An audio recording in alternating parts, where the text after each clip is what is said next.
कायम विवाद्य विषय जर असेल तर तो म्हणजे पाऊस. तो पडो अथवा न पडो, केव्हाही पडो, कितीही कोसळो, कसाही येवो, तो कायम टीकेचाच विषय झाला. पुरुष आणि पाऊस, त्यापेक्षा नवरा आणि पाऊस या दोघांनी नक्की कसं वागावं हे त्या दोघांनाही ठरवता येणार नाही आणि इतरांनाही सांगता येणार नाही. अर्ध्या वाचनात असं पटकन इतर सांगतील आणि अर्ध्या वचनात ची अपेक्षा तशी आपण कुणाकडून करीत नाही. साहेब, नोकर, भावंड, मुलं आणि नवरा सगळे अर्ध्या वचनातलेच हवे. पुरुष कसेही असतात, त्यांचे नवरे झाले की ते अर्ध्या वचनात हवेत. खळाळून टाळी देणाऱ्या हातात एक प्रचंड सौंदर्य असतं. परमेश्वर माणसाला रिक्त असते पाठवतो असं म्हणण्यात काही अर्थ नाही. असं असतं तर नुकत्याच जन्माला आलेल्या इवल्या बाळमुठी वाळलेल्या नसत्या. त्या मिटलेल्या बालमुठीत एक टाळी लपलेली असते. ही टाळी आयुष्यभर अनेक महाभागांना सापडत नाही. अशा माणसांना त्यांच्या हातांच्या अंतरावर ठेवणं एवढंच आपल्या हातात असतं. माझी परमेश्वरावर अपार भक्ती आहे. त्याने निर्माण केलेली सृष्टी पहा. तिथे सगळं अमाप आहे, विराट आहे, प्रचंड आहे. इथे लहान काहीच नाही, इथे लहान काही नाहीच. एक माणूस पहा, केवढी विराट निर्मिती माणूस म्हणजे. पर्वतराशी जेवढ्या प्रचंड, समुद्र जेवढा अमर्याद, वनश्री जेवढी गूढ, तसाच माणूस, प्रत्येक माणूस प्रचंड, अमर्याद आणि गूढही. माणसाला बहाल केलेली पंचेंद्रिये हीच याची साक्ष.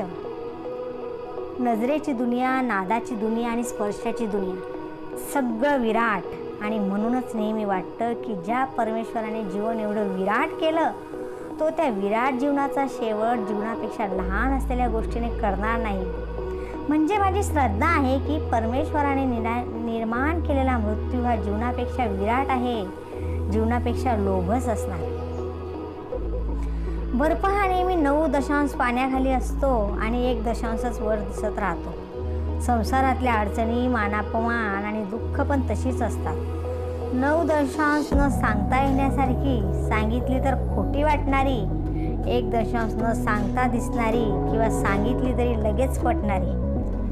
एखाद्या बाईच्या प्रेमात पडण्याचा एकदा क्षण असतो, तसाच उभं येण्याचा क्षणही एखादा असतो. मी 1 नाही, 2 नाही, 11 महिने घरातलं वातावरण पाहिलं. बायकोचा प्रत्येक विचार पाहिला, ऐकला. माझी मग खात्री पटली. पत्नी पतीवर प्रेम करते हा भ्रम आहे. शेवटी आत्मनस्तु कामाय सर्व प्रियम भवती ह्याचाच प्रत्यय आला. माझ्या बायकोला नवऱ्याचा अभिमान नव्हता, परिस्थितीचा होता. त्या क्षणी ठरवलं की आता पती पत्नी नातं संपलं. आता फक्त लोकरीतीला मान द्यायचा, सुख बघायचं नाही, स्टेटस सांभाळायचं, कातडीवरच्या घावांची तमा बाळगायची नाही, फक्त कपड्यांची इस्त्री सांभाळायची. संपूर्ण काल्पनिक असं काहीही असू शकत नाही. सत्यचे तुकडे सर्वत्र विखरून पडलेले असतात. आम्ही लेखक लोक ते 1000 ठिकाणांहून गोळा करतो, त्याला कलाकृतीचा साथ चढवतो आणि तुमच्यासमोर ठेवतो. ते संपूर्ण सत्य नसतं. म्हणूनच कथा, कादंबरी, नाटक, सिनेमा ह्यासारख्या वाङ्मयीन कृती कुणाला पटतात, कुणाला पटत नाहीत. सत्याचं दर्शन ज्या स्वरूपात झालेलं असेल तेवढ्या भागावर काहींचा विश्वास बसतो. बाकीच्या गोष्टी त्यांना मग काल्पनिक वाटतात. कलाकाराची बायको होणं हे जसं सतीचं वाण, तसंच कलाकाराची मैत्रीण आणि नुसतं प्रेयसी म्हणून राहणं हेही सतीचंच वाण असतं.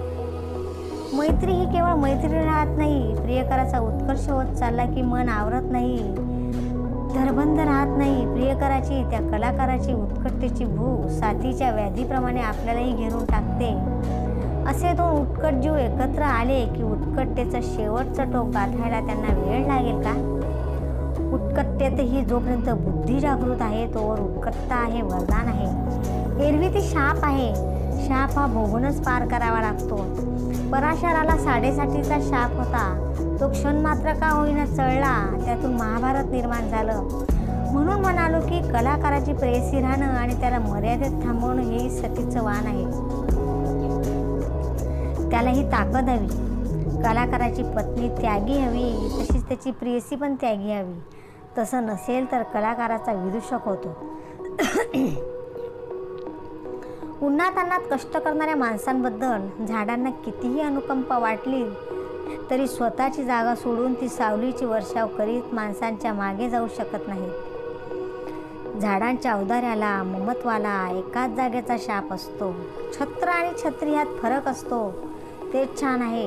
नाहीतर ह्या कृतज्ञ माणसांनी झाडांची अवस्था छत्रांसारखीच करून टाकली असते. काही शब्द एकटे असले की गोड वाटतात, पण तसे 2 किंवा जास्त गोड शब्द एकत्र आले की त्यातली गोडी खतम. म्हणजे कसं? बायको आणि मिसेस हे शब्द गोड आहेत. दोस्त हा शब्दही मस्त आहे, पण बायकोचा दोस्त हे 2 शब्द एकत्र कसे वाटतात? हे आपलं घर, संपूर्ण घर हे आपलं देवघर, निराळं देवघर नाही. आपण दोघं इथली पुजारी. तू विचारशील पूजा कशाची करायची? मी सांगेन गृहस्थ धर्माची. तू विचारशील पूजेला साहित्य? मी सांगेन पंचेंद्रिय. तू विचारशील नैवेद्य कोणता? मी सांगेन प्रामाणिक कष्ट हा नैवेद्य. मग प्रश्न येईल आरतीचा. मी सांगेन या देवघरात राहणाऱ्या आणि येणाऱ्या सर्व माणसांबद्दल प्रेम, जिव्हाळा हीच आरती. शेवटी प्रश्न येईल प्रसाद सेवनाचा. मी सांगेन पंचेंद्रिय आणि अवयव प्रामाणिकपणे राबले असतील तर त्यांच्या आवाक्यातील प्रत्येक गोष्ट प्रसादच आहे. आणि या भक्तिमार्गात कुपथ्य कोणतं? तर जेहेत्य कालाची ठाई, मनाला ना पटणारी म्हणजे प्रतारणा करायला लावणारी कृती आणि कोणत्याही प्रकारचा अत्याचार, जबरदस्ती हे कुपथ्य. वाचकांना सत्य हवं असतं, पण देण्याची ताकद लेखकांच्यात नाही. म्हणून गुलगुलीत प्रेमाच्या नावाखाली अवास्तव गप्पा आणि कौटुंबिक लेबलावर अतिरंजित थापा ह्या तुमच्या कथा. तुम्हाला खरी आग समजली नाही, खरे संघर्ष समजले नाहीत. नवऱ्याने डोळे वटारल्यावर गप्प बसणारी बायको किंवा बायकोसमोर नागदुऱ्या काढणारा पुरुष एवढीच तुमची धाव. तुम्हा लोकांना होम दिसतो तो फक्त मांडवातला.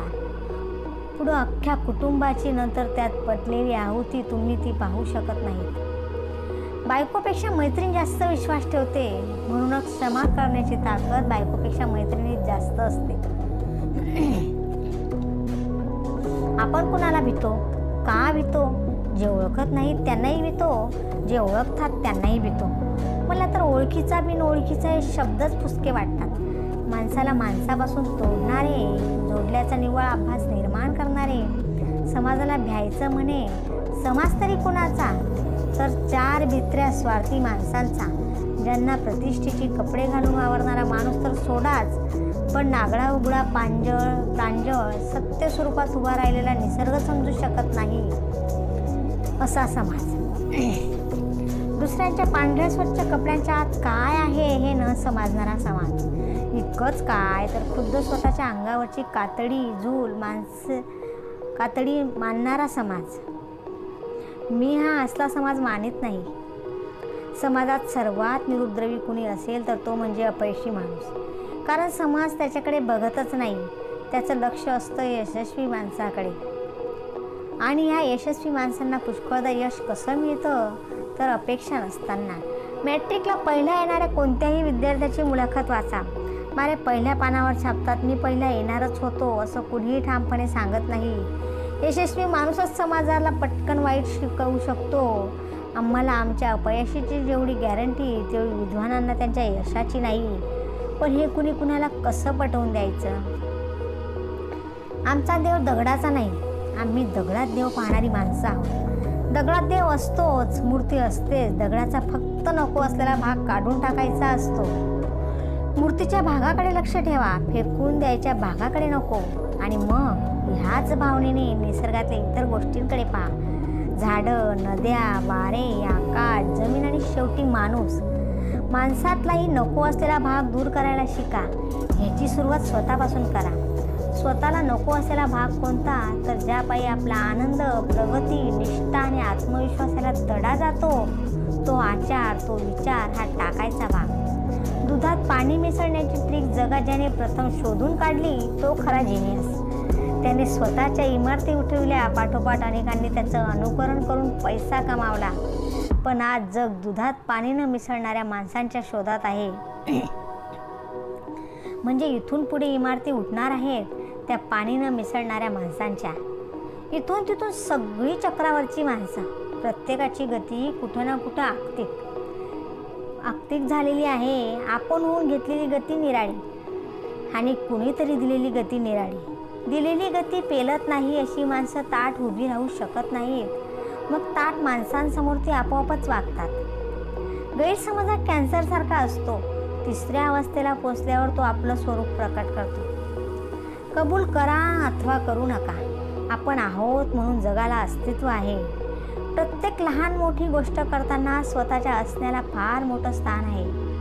कदाचित जगत असताना आणि स्वार्थीपणाने माणूस इतरांसाठी जगतही असेल, स्वतःचा विचार न करता. पण मरताना तो नक्की एकटा मरतो. त्याचा तोच मरतो. मरणाची भीती का वाटते सांगू का? एकट्याने जायचं असतं म्हणून वाटते. बरोबर जीवाभावाचे 2-4 मित्र असते तर मरण्याचं काही वाटलं नसतं. आपण इथून आता 7 पावलं चालू. आशीर्वाद द्यायला ही आपली नवीन वास्तू आहे. पावलागणिक ती तथास्तू म्हणत राहील. तुझ्या दादांची साधना तुझ्या पाठीशी आहे. मरताना दिलेला बाबांचा आशीर्वाद मलाही सावरील. मी आस्तिक आहे की नास्तिक याचा मी कधी शोध घेतलेला नाही. मी श्रद्धावंत मात्र जरूर आहे. सौंदर्य, संगीत, सुगंध, साहित्य या सर्वांसाठी मी बेभान होतो.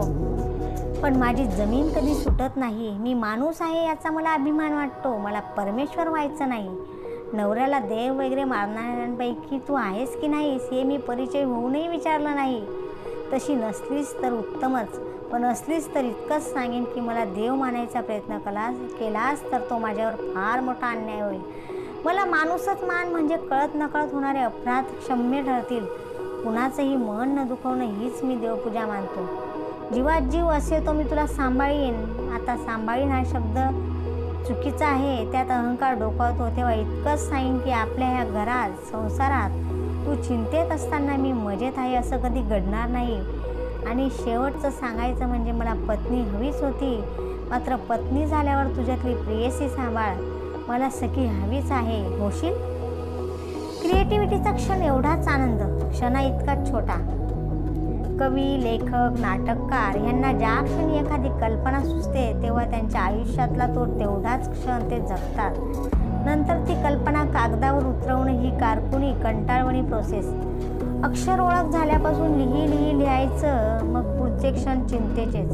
ते छापायला पाठवणं, वेळेवर मिळेल का, नीट छापतील का, प्रसिद्ध होईल का, लोकांना आवडेल का, कौतुक करतील का, ह्या सर्व प्रश्नचिन्हात निर्मितीचा आनंदाचा क्षण कुठे बर्बाद झाला कळत पण नाही. आपण सगळे किती ते जगतो असं तुम्हाला कधी वाटलं नाही? झोपणं, उठणं, तोंड धुणं, काहीतरी पिणं, दाढी, आंघोळ, प्रातर्विधी, नोकरी, ह्यात नवीन काय?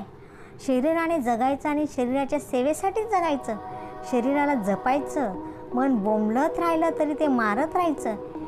एवढंसं कुठं कुसळ गेलं तर डॉक्टरकडे पळायचं. मनात नाना गोष्टी चालतात. तो सल कुणी काढायचा? आपण फार बोर झालो आहोत. पैसा मिळवणं, साठवणं, उडवणं, सगळं तेच. कुठेच थ्रिल नाही. अशा वेळेने बांधलेल्या आयुष्यात माणसं 100सुद्धा गाठतात. लगेच सत्कार का? खूप वर्ष मेला नाही म्हणून याचा सत्कार. कसा जगला? तर बंधन पाळत. बंधन पाळत जगणं म्हणजे सातत्याने प्रत्येक क्षणी मरणंच. 100ला सत्कार करायचा, तो वारंवार मरण्याचा कंटाळा आला नाही म्हणून. भीतीमधूनच फिलॉसॉफी निर्माण होते असं मी समजत होते, पण तसं नाही. स्वार्थी आणि निष्क्रिय माणूस जास्त चांगलं तत्त्वज्ञान सांगू शकतो. उडाणटप्पू वृत्तीच्या माणसांची नेहमी गय केली जाते. त्यांना त्यामुळे नेहमीच मोकळं रान मिळतं. जबाबदाऱ्या टाळूनही मस्तीत जगता येतं. तेव्हा जगण्याची हीच रास्त पद्धत आहे. अशा नशेत ही माणसं जगतात. ह्या तऱ्हेने जगायचा आपल्याला हक्क आहे असं हे समजतात. बाकीचे त्यांचे हे स्वातंत्र्य कधी नाईलाजाने, कधी चटपटत, कधी कुठे मागं लागायचं अशा कारणांनी मान्य करतात. ह्या निगरगट्ट माणसांना सरळ कळायला हवं. उपभोगायची वस्तू स्वतःच्या हिमतीवर घामावर विकत घेण्याचा, त्या सुखाची किंमत मोजायचा एक आनंद असतो. त्या आनंदाला ही माणसं पारखी झालेली असतात. तो त्यांना वेठीला धरून मिळवून द्यायला हवा. अन्न, वस्त्र आणि निवारा ह्या 3 गरजा राज्यकर्त्यांनी पुरवायच्या असतात. त्या भागल्या की उरलेला सगळा डामडौल असतो. दर्जा, पद, प्रतिष्ठा, स्टेटस हे सगळे राक्षस. त्यामुळे जहापण्णा अमीर उमरावांना प्रतिष्ठा विकत घेता येते म्हणून ते खुश. झोपडपट्टी ते राक्षस नांदत नाहीत म्हणून कनिष्ठेतर वर्ग खुश. वेटरने आणलेल्या बिलाच्या मागे मजकूर लिहून पार्टनरने माझ्या हातात ठेवला. माझं सुख खंड झुंबर टांगलं, माझं दुःख तळ घरात कोंडलं. बहिणा यस, इतका चांगला संदेश बिलाच्या कागदावर उगीच लिहिलास. थांब, मी दुसरा कागद आणतो. हाच मजकूर पुन्हा लिही. पार्टनर म्हणाला, अशा संदेशासाठी बिलासारखा कागद नाही. असं कसं? माणूस नुसत्या काव्यावर जगत नाही, मागची बाजू व्यवहाराचीच. आणि एखाद्या अरसिक अकाउंट्समधल्या माणसानं बिलाची बाजू अगोदर पाहिली तर कागद फिरकवून सांगायचा, व्यवहारापलीकडे जगात खूप आनंद आहेत, नया पैशात मांडता न येणारे. काही माणसांना मुद्देसूद बोलता येत नाही, स्वतःचं म्हणणं ठासून मांडता येत नाही, समोरच्या कोणत्याही माणसासमोर नमतं घ्यावं लागतं ह्याची काहींना जाणीव असते आणि त्याची त्यांना चिडही येते. म्हणूनच कोणत्याही चर्चेच्या बाबतीत अशा माणसांना प्रारंभ जमतो. 1-2 विधाने ती माणसं सुसंगतपणे करतात. त्यांच्या विधानांना तोडीस तोड तर्कशुद्ध उत्तर मिळू लागली की मग फार काळ त्यांना टिकाव धरता येत नाही.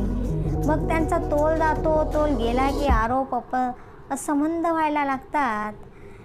चर्चेचा शेवट निव्वळ त्राग्यात होतो. नियंत्रणाचा मार्ग पोटाकडून मेंदूकडे जातो. महाराज, पोट गहाण पडलं की मेंदू आपोआप गुलाम होतात. आम्ही पोशाखाची काळजी करतो. डिग्निटी, स्टेटसच्या छोट्या कल्पनांपुढे कार्य गौण ठरवतो. प्रतिष्ठा म्हणत प्राप्त कर्तव्याकडे पाठ फिरवतो. आणि कधीतरी 4 चौघात असं खुरचटासारखे वागतो की जतन केलेली खोटी प्रतिष्ठा आपण उघडी पडते. आम्ही एखाद्या कलाकाराची, त्याच्या हेकटपणाची, व्यसनांची, तऱ्हेवाईकपणाची चवीने चर्चा करतो. त्या कलावंताचं चारित्र्य आणि त्यांचे विवाहबाह्य संबंध हे तर खास आपले चघळायचे विषय. कोणत्याही तपशिलात शिरण्याचे तेव्हा आम्हाला जरुरी वाटत नाही. आपण समजतो त्यापेक्षा वस्तुस्थिती फार निराळी असू शकते हा विचारही आपल्याला शिवत नाही. चारित्र्यहनन या विषयात तर आपण चॅम्पियन का? आपण असं का करतो? आपण सुशिक्षित आहोत, सुजाण समाजात आपण वावरतो. आपल्या नात्यातल्या, मैत्रीतल्या माणसांची आणि त्याबरोबर स्वतःची शान आपणच ठेवायची असते. याचं आकलन आपल्याला कधी होईल? आपण रामायण काळातील राम होऊ शकणार नाही, पण याचा अर्थ आपण धोबी व्हायलाच हवं का? उद्या समजा आपल्या स्वतःच्या संदर्भात जर अशाच वावड्या कोणी पिकवल्या तर आपल्याला एक तर जीणं नकोसं होईल किंवा त्या माणसाच्या नरडीचा घोड घ्यावासा वाटेल. तोही दुसऱ्याने कोणीतरी. तेवढंही धाडस आपण दाखवणार नाही. या सत्याकडे माणसं कानाडोळा का करतात? एकच कारण असावं, स्वतःची 4 घटका करमणूक व्हायला हवी असेल तर कुणाचा तरी बळी जाणं जरुरीचं आहे. आयुष्यातील फक्त चांगले क्षण टिपायला आणि तेवढे क्षण जतन करायला नित्य कोजागिरी जागवणारं मन लाभावं लागतं. 100 अपराध पोटात घेणारी कृष्णाची मुरली वाजत असावी लागते. नीट राहा, व्यवस्थित राहा. दिवसा किंवा रात्रीच्या कोणत्याही क्षणी बाई चांगलीच दिसायला हवी, व्यवस्थित हवी हे माझं सांगणं असतं. आमच्यात विसंवाद आहे हे तो फक्त ह्या एका बाबतीत आहे. आपल्या बायका फार बेंगरूळ असतात. घराला आणि माणसाला सौंदर्याचा स्पर्श आणि जाणीव कायम हवी. निसर्ग पहा, निसर्गाने निर्माण केलेली एक तरी वस्तू बेंगरूळ आहे का? खुर्ची म्हणजे काय? खुर्ची म्हणजे कर्तव्य. खुर्ची म्हणजे वसा. प्रत्येक खुर्चीचा एक वसा असतो. तो खुर्चीबरोबर पत्करावा लागतो.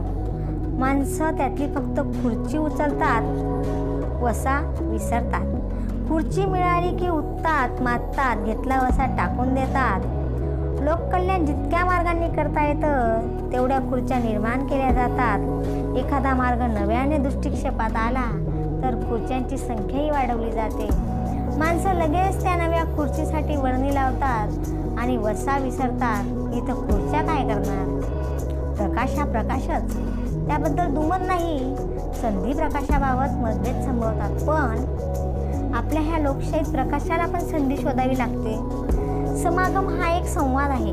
ज्यांना ज्यांना एकमेकात संवाद साधण्याची गरज आहे, इच्छा आहे, त्यांची पट्टी एक हवी. तानपुरेच्या 2 छडद्यांप्रमाणे सूर जमल्याशिवाय संवाद होत नाही. थाळ्या वाजवून क्रांती होईल का? देशाला जाग येईल का?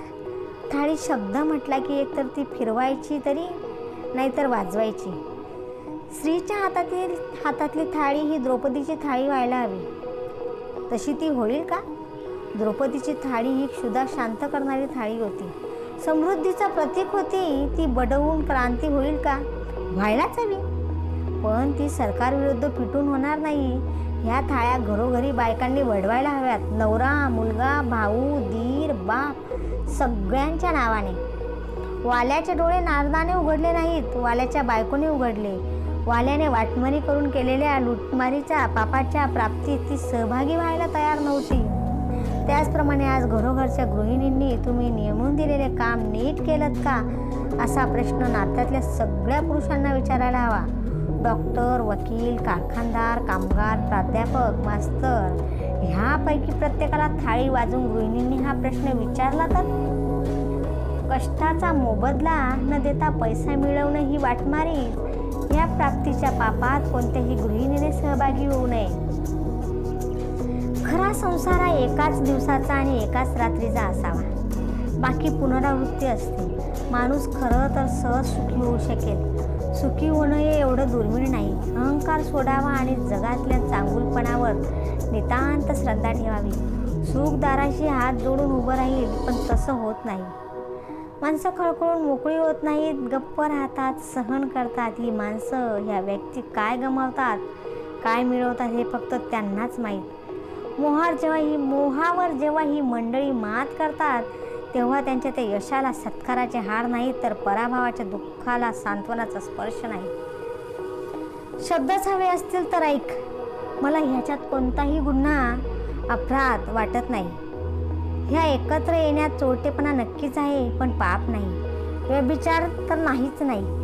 मन एकरूप न होता पुष्कळ घरातून केवळ कायद्याने पुरुष बाईचा नवरा आहे, ह्या कागदी आधारावर जे होतं तो खरा व्यभिचार आहे. तू आणि मी एवढं सवंग नाही, सहज साध्य पण नाही आहोत. समागमासाठी आपण मित्र झालेलो नाही. समागम हा त्या मैत्रीतला दृढपणा व्यक्त करणारा एक टप्पा आहे. ते आपलं साध्य नाही. ती एकमेकांवरच्या अपार विश्वासाची ग्वाही आहे. माझ्या मनात आपण शरीराने जवळ आलो याबद्दल कोणतीही रुकरुक नाही, अपराधी भावना नाही, कारण संभ्रम निर्माण करणारी कृती मी करीतच नाही.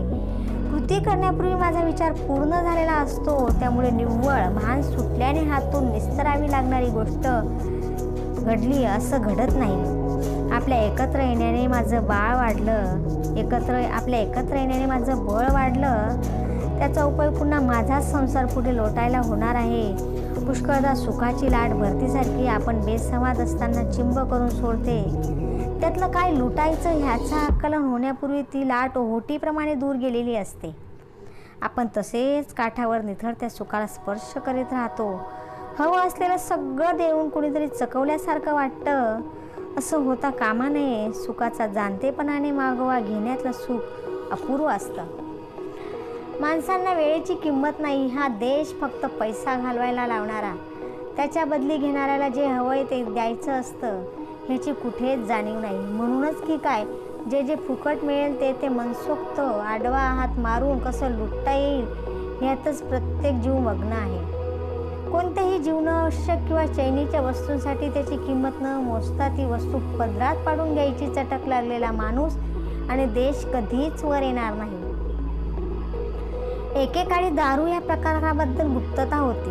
आता तशी परिस्थिती राहिलेली नाही. दारूला मोठ्या प्रमाणावर लोकमान्यता मिळाली आहे. न पिणारा जेव्हा गावंढळ ठरू लागला तेव्हा लोकांनी लगेच तिला आश्रय दिला. कष्ट न करता सुधारक बनवणाऱ्या गोष्टी झटपट सर्वत्र होतात. अपुऱ्या कापडात कपडा शिवायला गेलं की त्याची शिवण सारखी उसवत जाते. कपडा चांगला असल्याने फाटत नाही. माझं तेच होतं. विचारांची शिवण उसवते. विकाराने भरलेलं शरीर बाहेर पडायचा प्रयत्न करतं. कापड उसवतं पण संपूर्ण फाटून जात नाही. रोज नियतीची प्रार्थना करतो, सांगतो हा अर्धवट जाणणारा विचार नको आणि पूर्ण सावरू न शकणारा विवेकही नको. संपूर्ण जाळून टाक, नाहीतर मुळातच ढग नाहीशी कर. रोज हात पसरतो, नियती काही देत नाही. मी एक छोटा माणूस आहे. मी पुढाऱ्यांची पण पूजा करीत नाही आणि सरकारची पण नाही. निरपराध माणूस भरडला गेला की डोळ्यांच्या कडा ओल्या होणारा मी एक साधा जीव आहे. रात्रीचा अंधार पडला की डोळ्यांसमोर असंख्य प्रश्न असतात. ते सोडवता सोडवता ग्लानी येते आणि त्याच प्रश्नांनी जाग येते. प्रत्येक माणसाला आयुष्यभर कुणाचा ना कुणाचा मत्सर वाटत असतो. ज्या सुखाला आपण लायक आहोत ते दुसऱ्या कुणाला तरी मिळतंय ह्याचं एक ठसठसणारं दुःख तो कायम जवळ बाळगून असतो. आणि त्याहीपेक्षा कुचंबना अशी की हे कुठं बोलता येत नाही. कलावंताशी लग्न करावं का? जरूर करावं. त्याच्यातला माणूस, त्याच्यातला कलाकार इतका मोठा असेल तर. कारण संसार करतात तो माणसाशी, कलाकाराशी नाही. संसार हा एक व्यवहार आहे, तडजोड आहे. आणि तडजोड करणे हा माणसाचा स्थायी भाव आहे, कलावंताचा नाही. गतकाळातील फोटो म्हणजे काय? आपलं झूल देत गेलेलं वय आपल्याला फोटोतून भेटायला येतं. कुणाच्या ना कुणाच्या कलाने चालण्याची सवय प्रत्येक व्यक्ती परंपरेने लावून घेते. माणूस स्वतःचं व्यक्तिमत्व स्वतः घडवीत नाही, कुणाचा ना कुणाचा तरी त्याच्यावर पगडा असतो. विचारांवर छाया पडलेली असते. आईबाप एखाद्या व्यक्तीवर प्रेम करतात म्हणून मूल त्या व्यक्तीवर प्रेम करू लागतं. जे आईवडिलांचे शत्रू तेच त्या मुलाचे शत्रू. ह्याचाच अर्थ असा की स्वतःचा स्वतंत्र मेंदू घेऊन जन्माला आलेला जीव दुसऱ्याचं ऐकतो. त्याच क्षणी तो स्वतःचं अस्तित्व, निसर्गाने जगाकडे पाहण्याची दिलेली स्वतंत्र मनोधैर्य हरवून बसतो. आजच्या दिवसापेक्षा उद्याचा दिवस नक्की चांगला असणार याची आशा सुटत नाही, म्हणून आपण जगतो. उद्याबद्दलची काही ना काही स्वप्न उराशी असतात, म्हणून आज मृत्यूला कवटाळावं असं वाटत नाही. माणूस कायमचा दुरावतो तेव्हा त्या दुःखात आणखी एक दुःख मिसळलेलं असतं. ज्या दुःखाचं सांत्वन होऊ शकत नाही असे ते दुःख असतं. वियोगाचं दुःख काळ शांत करतो. हे दुसरं दुःख कायम ताजं राहतं, ते म्हणजे जिवंतपणी आपण त्या माणसाशी कधी कधी ज्या अमानुषतेने वागलो त्या आठवणींचं दुःख. ते नेहमी ताजं राहतं. काळाचं औषध तिथं प्रभाव दाखवू शकत नाही. आयडेंटिटी कार्डासारखी विनोदी गोष्टी साऱ्या जगात नसेल. आपण आहोत कसे हे खरं त्यांना हवं असतं. त्याऐवजी आपण दिसतो कसे हे पाहून ते आपल्याला ओळखतात. माझी विचारसरणी तुला समजली नसेल तर तो माझा पराभव आहे. पराजिताने आरडाओरडा करू नये किंवा पराजयाची मीमांसा पण करू नये. पराजिताने गप्प बसा. तुम्हाला व्यसनाची व्याख्या हवी? ऐका, केवळ बेदम पिणं किंवा रंडीबाजी म्हणजे व्यसन नव्हे. तुमची तेवढी ताकदच नाही. तुमची केस त्याच्या पलीकडची आहे. तुमचं व्यसन फार भयानक आहे, कारण तुम्ही त्याला हौस असं गोंडच नाव दिलेलं आहे. तुम्हाला सर्वांना काळाबरोबर धावायचं व्यसन लागलेलं आहे. आज काय, गॅसचा शोध लागला, गॅस आणा. मिक्सरचा शोध लागला, मिक्सर आणा. पाठोपाठ गिझर, फ्रीज. अरे काय आहे काय रोज नवे नवे शोध लागणारच आहेत. तुम्ही काय काय घेणार, किती काळ धावणार? आमच्यापैकी काहींच्या बायका ग्रॅज्युएट आहेत. राजवाड्याच्या बायकोच्या हिंदी मराठीच्या सगळ्या परीक्षा झाल्या आहेत. ह्या बायकांनी 90% वेळ स्वयंपाकघरातच घालवायचा का? तुम्ही या सुखसोयींनी तुमच्या बायकांना स्वयंपाकघर अप टू डेट बनवून दिलं. आता सांगा, त्यांच्या ह्या वाचलेल्या वेळेचा त्यांनी तुम्हाला काय उपयोग करून दाखवला? किती बायकांनी त्यांचं ज्ञान वाढवलं, जनरल नॉलेज वाढवलं? किती वेळा तुमच्याशी किंवा तुमच्याकडे येणाऱ्या पाहुण्यांशी बौद्धिक पातळीवर वादविवाद करून दाखवले? किती पुस्तकं वाचली त्यांनी? त्यांना राजकारण किती समजलं सांगाल? नाटकं, अश्लील सिनेमे, साड्यांचे सेल, दुसऱ्या बाईची निंदा, इतर माणसांच्या भानगडी, नटनट्यांची लफडी आणि भिशीच्या नावाने बेदम खाणं, ह्या पलीकडे त्यांनी रिकाम्या वेळेचा काय उपयोग केला? पण तुमच्या बायकांच्या शिक्षणाचा रुबाब सांगू नका. माझी बायकोही BA आहे, पण कुवत तेवढीच. मी गॅस घेतलेला नाही, स्टोवही नाही. तिचा BAचा अहंकार नको म्हणून पहिल्या दिवशी शेगडी पेटवताना मी तिला सर्टिफिकेट जाळायला लावलं. 4 मामूली कागदांसारखंच ते जळालं. BAचा छाप होता म्हणून काही जास्त जाळ झाला नाही. असं असतं, सगळे कागद सारखेच. त्याला अहंकार चिकटला की त्याचं सर्टिफिकेट होतं. नाण्याचा खणखणीतपणा जाणायला वरचा अधिकारी जाणकार हवा. तो करप्ट असतो, त्याची खणखणीतपणाची व्याख्या वेगळी असते. तरी देखील मनात येतं की करप्ट ऑफिसरही परवडला, खाल्लेल्या पैशांशी तरी तो इमानी राखतो. एखादा बिंडोक जेव्हा वरची जागा मिळवतो तेव्हा तो हाताखालच्या माणसांनाच नालायक ठरवतो. निगरगठ्ठाचं नुकसान परमेश्वरही करू शकत नाही म्हणतात, त्याप्रमाणे सगळं ऑफिस अशा ढगळाला शेंदूर फासून कुर्निसात करतं. माझा शेड्यूल कास्टवर मुळीच राग नाही. त्यांची अनेक वर्ष गळचेपी झाली, सगळं मान्य. पण याचा अर्थ तुम्ही दुसऱ्याच्या समोरचं ताट ओढून तिसऱ्याला द्यायचं असा का? तू काही दिवस जेवलास, आता त्याला जेवू दे असं का? कोणत्या तरी उपाशी माणसाचे तुम्ही तळतळाट कायम घेणार का? शांत हो, नाहीतर तू आता स्वतःवर परिणाम करून घेशील. नाही, तसा मी सावध आहे, कारण तसं अजून फार बिघडलेलं नाही.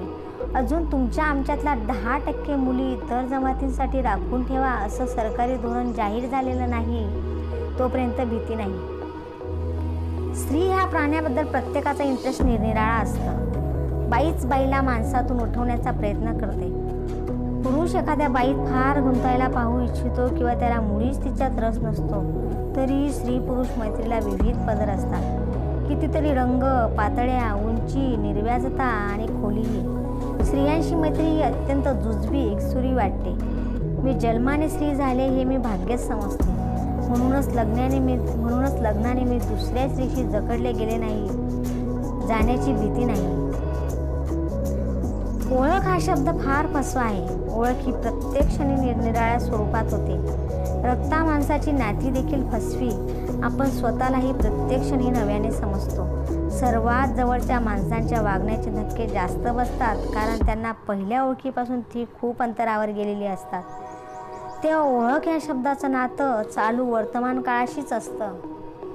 माणूस तरुण असतो तेव्हा त्याला जास्त खर्च असतात. लग्न करायचं असतं, ब्लॉग घ्यायचा असतो, आयुष्याची सुरुवात असते. तेव्हा खर्चाला 100 वाटा आणि पगार मात्र तोकडा. तो आपल्या मुंगीच्या गतीने वाढणार. मॅक्झिममला पोचायला 16-17 वर्षे लागतात. तोपर्यंत माणसाचा उत्साह, उमेद, स्वप्न, शक्ती सगळ्यांचा लय होतो. माणसं निराश होतात, फ्रस्ट्रेशन येतं. इकडे संसाराचा व्याप वाढतो, डोक्यावर कर्ज असतं. माणूस वैतागतो, मानसिक स्वास्थ्य हरवतो आणि मग संयमाचं महत्त्व व संस्कार झाला नसेल तर तो हिंसाचारी होतो. म्हणूनच माझी योजना अशी आहे की नोकरीला लागल्याबरोबर माणसाला मॅक्झिमम पगार द्यावा. त्याला एकदम 2000 पगारावर घ्यायचं. ऑफिसतर्फे मोटार द्यायची, राहायला जागा द्यायची. तरुण रक्त संतृप्त झालं की बंड करणार नाही. कष्ट आणि प्राप्ती ह्यातली विषमता नष्ट होईल. ती कशी? माणूस तरुण असताना ऑफिसात जास्त काम करतो आणि कमी पगार घेतो. त्याचं वय वाढतं, काम करायची शक्ती कमी होत जाते आणि इकडे पगार मात्र वाढत जातो. एवढ्यासाठी सुरुवातीला लठ्ठ पगार द्यावा आणि दरवर्षी पगार कमी करत जावा. त्यात राष्ट्राची भरभराट आहे. ती कशी? पगार वाढ करायची म्हणजे सरकारी तिजोरीवर ताण पडतो. पगार कमी करत गेले की शिल्लकीचे अंदाजपत्रक दरवर्षी जाहीर होईल. सरकारी शिल्लक वाढवली की कर कमी म्हणजे संप नाहीत म्हणजे शांततामय जीवन. वाह, उत्तम कल्पना. म्हणजे नोकरीवर लागल्यावर 2000 रुपये पगार आणि नोकरी सोडताना 200 रुपये. म्हातारी माणसं खुर्चीला चिकटतात पगारासाठी. 2000ची नोकरी सोडताना जीवावर येतं, 200ची नोकरी सोडताना काही वाटणार नाही. सांगून आलेली मुलगी कुणाची तरी भाची, कुणाची पुतणी, कुणाची मैत्रीण, बहीण, नात इत्यादी सर्व नात्यात आदर्श असेल. पण नवऱ्याची बायको ह्या नात्यात कशी हे लग्न झाल्यावरच कळतं. म्हणजे उपयोग नसतो तेव्हा. म्हणजे कसं? तर एखादा फुगा फुगवता एका क्षणी फुटतो. तो फुटल्यावर समजतं आपण किती फुगवायला नको होता. तसं कामावर जाणाऱ्या प्रत्येक स्त्रीला तिच्याच नवऱ्याच्या ऑफिसात नोकरी मिळेल असं नाही. मग इतरांनी खरोखरच एकमेकात अंडरस्टँडिंग, दोस्ती करायचं ठरवलं तर काय बिघडतं? जवळपास राहणाऱ्या 1-2 पुरुषांनी बायकांना प्रोटेक्शन द्यावं, त्यांना कामावर आणि घरी पोचवावं. कुणाची ना कुणाची सोबत आहे म्हटल्यावर विनयभंगापासून चोऱ्यांपर्यंत गुन्ह्यांचं प्रमाण निश्चित कमी होईल. इतर नवऱ्यांच्या बायका हे ऐकतील का? ते त्या नवऱ्यांनी पटवून द्यावं. आणि त्या बाईच्या नवऱ्यांचं काय, तिनंही नवऱ्याला स्पष्ट सांगावं. बायकांच्या इतकेच पुरुषही संशयी आणि मत्सरी असतात. अशा नवऱ्यांच्या बायकांनी नवऱ्यांना सांगावं, तुम्ही तुमच्या मनगटातील ताकद वाढवा, मला संसारासाठी पैसे मिळवायला लावू नका. खुद्द दिल्लीला लोकसभेत एखाद्या बाईवर बलात्कार किंवा जबरदस्ती किंवा साधा विनयभंग झाला का? भलतंच काय, म्हणजेच महाभारता इतका कौरवांच्या सभेप्रमाणे आपला अधपात झालेला नाही. आज ह्या राज्यात शेतावर, मळ्यात, पोलीस चौकीवर इत्यादी ठिकाणीच बाई नागवली जात आहे. स्त्री एकटी सापडली की असं होणारच. महाभारतात तर विचारवंत, धर्मवार्त, नीतिशास्त्रज्ञांसमोर भर दरबारात द्रौपदीची अब्रू लुटली गेली. मी यातून एकच गोष्ट शिकले, जगज्जेते असे 5 बलाढ्य नवरे जरी हयात असले तरी द्रौपदीचा कृष्ण कुणी निराळाच असतो. संसार हा व्यवहार कुशल लोकांचा प्रांत आहे दोस्त. भावना, प्रेम, माया, वात्सल्य या गोंडस नावाखाली एका निराळ्या पातळीवरचा व्यवहारच संसारात थैथै नाचत असतो. नराला मादी हवी आणि मादीला नर. नर मादी कुठेही आणि कसेही एकत्र येऊ शकतात. पण आपण पशुपेक्षा निराळे आहोत असं माणसाला सिद्ध करावंसं वाटतं. मग घरकुल आलंय, त्या घरकुलात एकच नर आणि एकच मादी आली.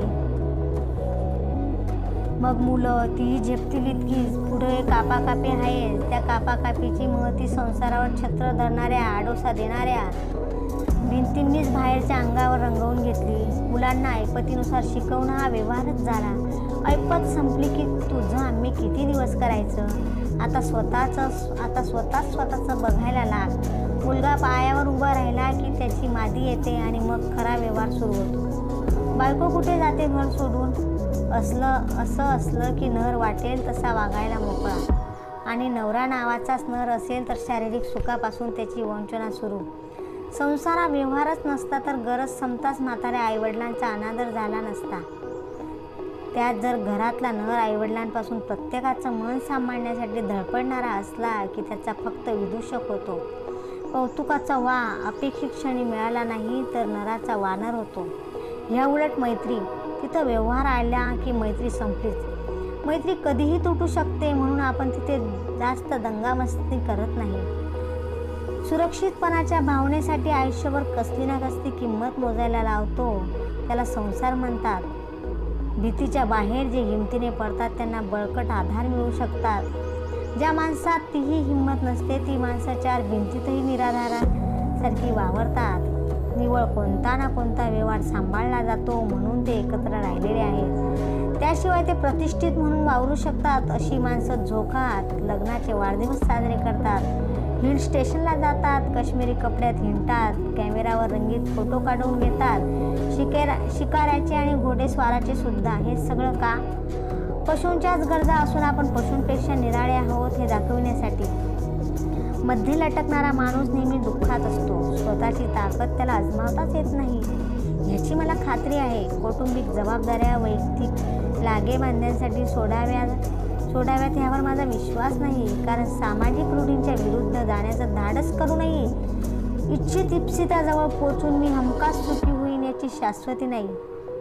मला समाजातच राहायचं आहे तेव्हा इथले नियम पाळायला हवेत. आयुष्यात कुणीतरी कुणाला तरी भेटत असतं. कुणाची अपेक्षा सफल होते तर कुणाची उपेक्षा होते. कुणी घाव विसरू शकतं, कुणी असमर्थ ठरतं. जे विसरू शकतात ते धन्य होत, जे दुबळे ठरतात त्यांची धडपड केविलवाणी असते. ते मग स्वतःचं मन एकसारखं मारत राहतात. कधीतरी त्या अतृप्त भावना उफाळून वर येतात. त्यांना आवर घालणं कठीण होऊन बसतं.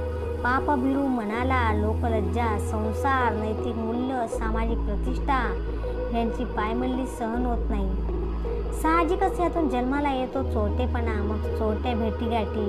कुणी पाहत नाही ना याबद्दल सतत जागरूकता आणि मग सगळ्यांशी लंबाडी. त्या भेटीगाठीतही मग सौख्य राहत नाही. कारण आधी हे सगळं सोपस्कर साधायचे, चुकाचुकी करायची. यापायी निम्म बळ खर्च पडतं आणि उरलेलं बळ काहीच घडलं नाही हे दर्शवण्यात कामी येतं.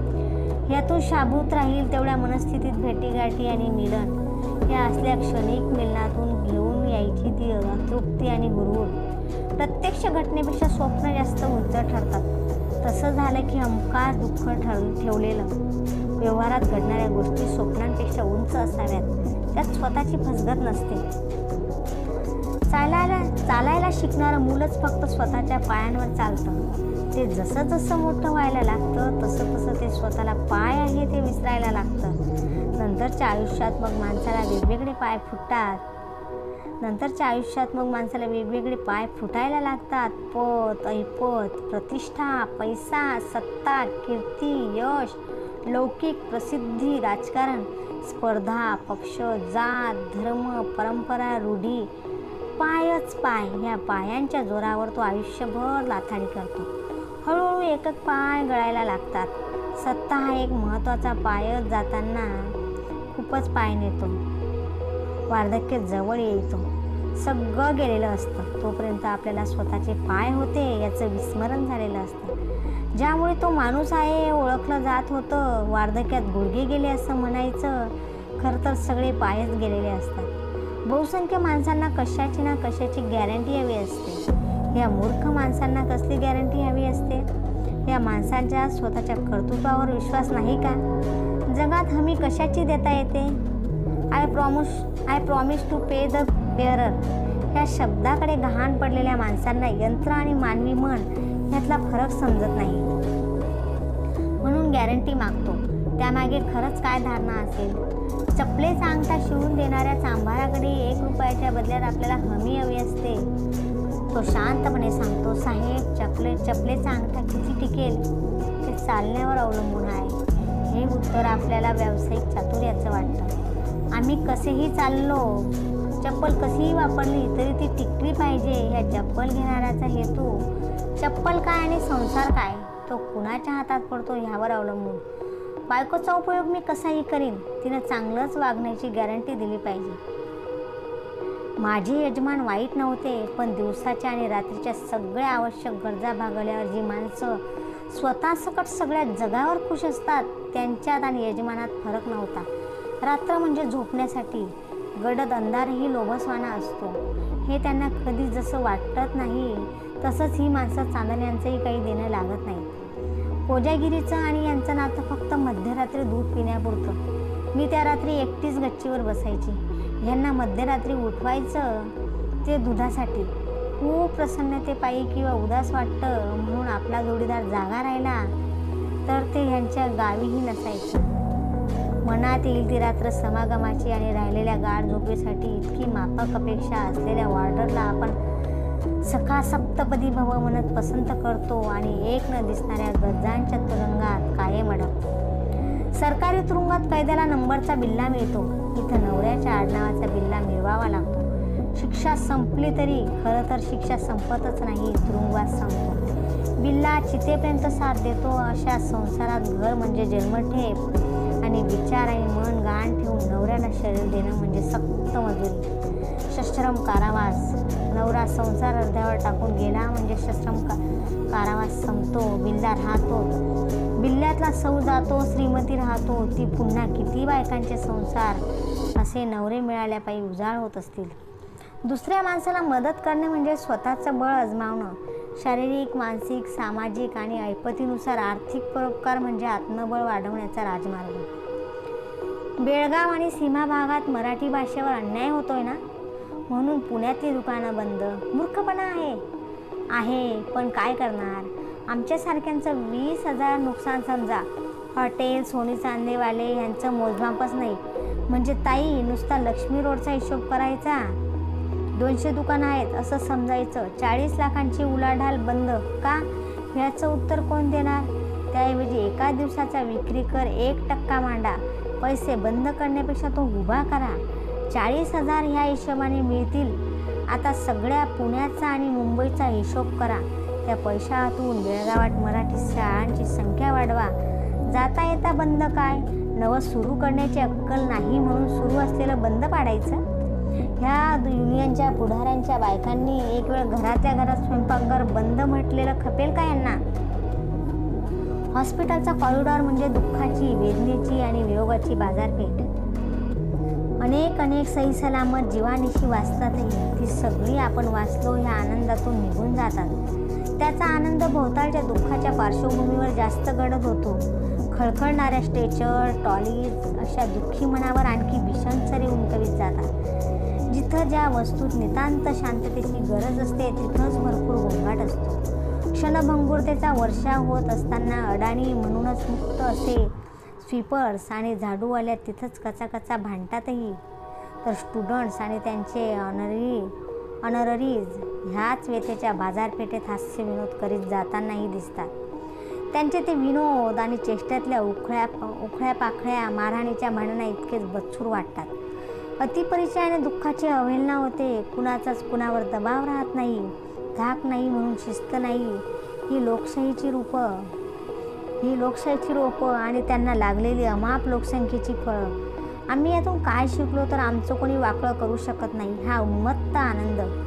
काळ म्हटलं की वर्ष आली, महिने आले, महिन्यांचे दिवस आणि दिवसांचे तासही आले. तासांनाही मर्यादा आहेच. 7 दोनदा वाजतात, 8, 9, 10, 11, 12 सगळे तास दोनदा वाजतात. एवढ्या प्रचंड अनादी अनंत काळाची किती छोटी शक्ल. 24 तासांचा एवढासा तराजू तो कसा काळाला न्याय देईल. 2 पायांचा माणूसही मग काळापेक्षा वेळेचं भान जास्त ठेवतो. वेळे इतका छोटा होतो, क्षुद्र होतो. माणूस क्षुद्र होतो आणि काळाचं माप सोपं होतं. क्षुद्र कीटकाला मारण्यासाठी फार बळ वापरावं लागत नाही. काळ फक्त वेळ साधतो, सेकंदा इतका छोटा होतो.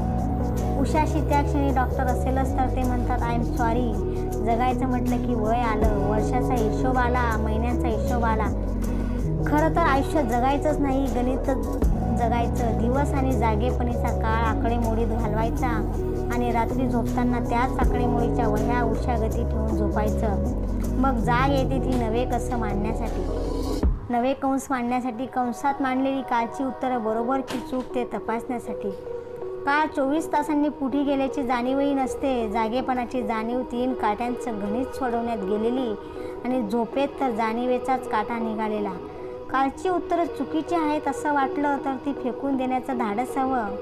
त्यावेळी अहंकाराचा काटा सलत राहतो. तो काटा तर काळालाही व्यापून उरतो. मग कालचं चुकीचं उत्तर घट्ट कवटाळून धरायचं. 24 तासांनी फक्त दूध नासलेलं समजतं, विचार नासल्याचं ध्यानी पण येत नाही. कालच्या शिळ्या जाणीवा, शिळे मानपान, भांडणं, बेबनाव, धर्मभावना, कायदे मेंदूचा फ्रीज करून त्यात ताजे ठेवायचे. ते सांभाळताना आमच्या गणिताचंही चुकीचं उत्तर उद्यासाठी तयार ठेवायचं. काळ पुढे जातो, वेळ तीच राहते.